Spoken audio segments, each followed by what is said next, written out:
ജീവനും സ്വത്തിനും സംരക്ഷണം നൽകണമെന്നാവശ്യപ്പെട്ടുകൊണ്ട് ചെമ്മനാട് ചെമ്പരിക്കയിലെ കടലോരവാസികൾ കളക്ടറേറ്റ് മാർച്ച് നടത്തി.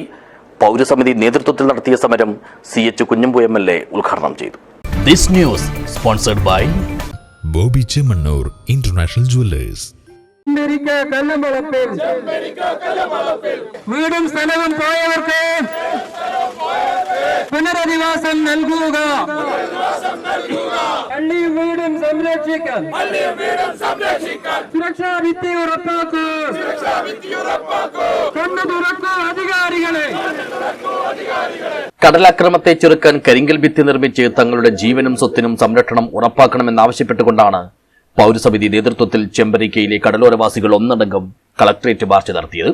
രൂക്ഷമായ കടൽക്ഷോഭമാണ് ചെമ്മനാട് ഗ്രാമപഞ്ചായത്തിലെ 20-ാം വാർഡ് പ്രദേശമായ ചെമ്പരിക്കയിൽ അനുഭവപ്പെടുന്നത്. സാധാരണക്കാരായ ജനങ്ങൾ തിങ്ങിവസിക്കുന്ന മേഖലയിൽ വീടുകളും തെങ്ങുകളും സ്ഥലവുമെല്ലാം അതിശക്തമായ കടലേറ്റത്താൽ നശിക്കുന്നു. ഇതിന് അടിയന്തര പ്രാധാന്യത്തോടെ പരിഹാരം കാണണമെന്നാവശ്യപ്പെട്ട് ജില്ലാ ഭരണകൂടത്തിനും സർക്കാരിനും നിരവധി തവണ പരാതികൾ നൽകിയെങ്കിലും ഒരു നടപടിയും ഉണ്ടായില്ല. ഈയൊരു സാഹചര്യത്തിലാണ് ഇവിടുത്തുകാർ പൗരസമിതിയുടെ നേതൃത്വത്തിൽ സമരവുമായി ജില്ലാ ഭരണസിരാകേന്ദ്രത്തിലെത്തിയത്. അതിജീവനം മുൻനിർത്തി നടത്തിയ മാർച്ചിൽ സ്ത്രീകളും കുട്ടികളും അടക്കമുള്ളവർ പങ്കെടുത്തു. ഇതോടനുബന്ധിച്ച് നടന്ന dharna Uduma MLA advocate CH Kunhambu ഉദ്ഘാടനം ചെയ്തു. താൽക്കാലികമായ പ്രതിവിധി വേണ്ടിവരും. ഉദാഹരണത്തിന് പെട്ടെന്നൊരു വിധത്തിൽ കടൽക്ഷോഭം ഉണ്ടാകുന്നു, വീടുകൾ പോകാൻ സാധ്യതയുണ്ട്, അവിടെ ചിലപ്പോൾ പൊയ്യച്ചാക്കും അതുപോലെ തന്നെ ജിയോ ബാങ്കിലും വേണ്ടിവരും. പക്ഷെ അത് താൽക്കാലികമാണ്. അതുകൊണ്ട് അത് ശാശ്വത പരിഹാരമായി കാണാൻ കഴിയില്ല. ശാശ്വതമായ പരിഹാരം തന്നെ ഇക്കാര്യത്തിൽ വേണം. അതല്ലെങ്കിൽ വലിയ പ്രശ്നം നമ്മുടെ കാസർഗോഡ് ജില്ല നേരിടാൻ സാധ്യതയുണ്ട്. അതിലൊന്ന് മഞ്ചേശ്വരം ഹാർബർ വന്നപ്പോഴാണ് മൂസോടി പോയത്. കാസർഗോഡ് ഹാർബർ വന്നപ്പോഴാണ് നമ്മുടെ കീഴൂരും ചെമ്പരിക്കയും തുടങ്ങിയത്. അവിടെ ഹാർബർ വേണ്ടെന്ന് പറയാൻ കഴിയില്ല. അപ്പോൾ ഹാർബറിൽ എന്തെങ്കിലും അശാസ്ത്രീയത ഉണ്ടോ അതും കൂടി പരിശോധിക്കേണ്ടതുണ്ട്. ഇനി ഹാർബറിൽ എന്തെങ്കിലും മാറ്റങ്ങൾ വരുത്തിയാൽ ഈ പ്രശ്നത്തിന് പരിഹാരം ഉണ്ടാകുമോ എന്ന് സ്റ്റഡി നടത്തേണ്ടതുണ്ട്. അതുകൂടി പരിശോധിക്കുന്നുണ്ട്. പക്ഷെ അതുമാത്രം പോരാ. എന്നാലും ഭാവിയിൽ നമ്മൾ ഒരു ഭീഷണിയെ നേരിടുകയാണ്.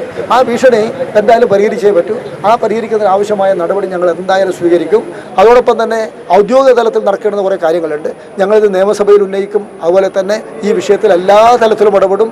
ഈ പ്രശ്നം പരിഹരിക്കാൻ വേണ്ടി ഞങ്ങൾ കൂട്ടായി, ഞാൻ മാത്രമായിട്ട് എടുക്കുന്നില്ല, ഞങ്ങൾ ജില്ലയിലെ MLA-മാരും MP-യും അതുപോലെ തന്നെ ഭരണ സംവിധാനവും എല്ലാവരും ഒരുമിച്ച് ചേർന്ന് പ്രവർത്തിക്കും. ഞാൻ എൻ്റെ പരമാവധി കഴിവ് ഇക്കാര്യത്തിൽ ഉപയോഗിക്കുമെന്ന് ഞാൻ നിങ്ങൾക്ക് ഉറപ്പ് നൽകുന്നു. ചടങ്ങിൽ പൗരസമിതി ചെയർമാൻ CK ദാവൂദ് അധ്യക്ഷനായി.